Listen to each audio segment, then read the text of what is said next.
Cockroach ने पूरे भारत में बवाल मचा कर रख दिया है और इस बवाल से उभरी है एक पार्टी सीजेपी यानी कॉकरोच जनता पार्टी। तो मांग रही पूरी आबादी, पर मांग रही आधी आबादी, जो अपने आप को एक पॉलिटिकल पार्टी की तरह पेश कर रही है। रातों रात सोशल मीडिया पर बवाल मच गया है और महज 5 दिन में सीजेपी ने 10 मिलियन फॉलोअर्स का आंकड़ा पार कर लिया है, जो किसी भी इंडियन पॉलिटिकल पार्टी से ज्यादा है। साथ ही सीजेपी ने फोर्ब्स मैगजीन तक में जगह बना ली है। तो चलिए आपको बताते हैं कि सीजेपी का सच क्या है, उनका मैनिफेस्टो क्या बोलता है, इसके फाउंडर कौन है और साथ ही कैसे honourable chief justice of India के एक स्टेटमेंट ने इस मुहिम और इस बड़े विवाद को जन्म दिया। नमस्कार, मैं उत्कर्ष प्रताप सिंह और आप देख रहे हैं TV9 भारतवर्ष। सब शुरू होता है chief justice of India justice Suryakant के एक स्टेटमेंट से।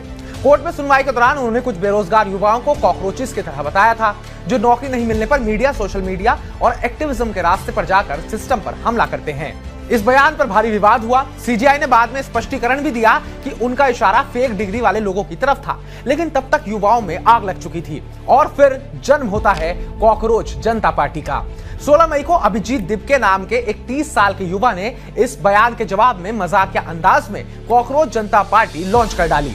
अभिजीत का लिंक्डइन अकाउंट बताता है कि वो बॉस्टन यूनिवर्सिटी में पब्लिक रिलेशंस के छात्र हैं। अभिजीत मूल रूप से महाराष्ट्र के संभाजी नगर के रहने वाले बताए जाते हैं और वो जर्नलिज्म की पढ़ाई भी कर चुके हैं। इससे पहले वो आम आदमी पार्टी की सोशल मीडिया टीम से भी जुड़े रहे हैं और उनके कुछ पुराने ट्वीट्स उनका आप नेताओं की तरफ झुकाव दिखाते हैं। उन्होंने एक वेबसाइट भी बनाई जिसमें लिखा था, are you unemployed, lazy, chronically online and can't rant professionally.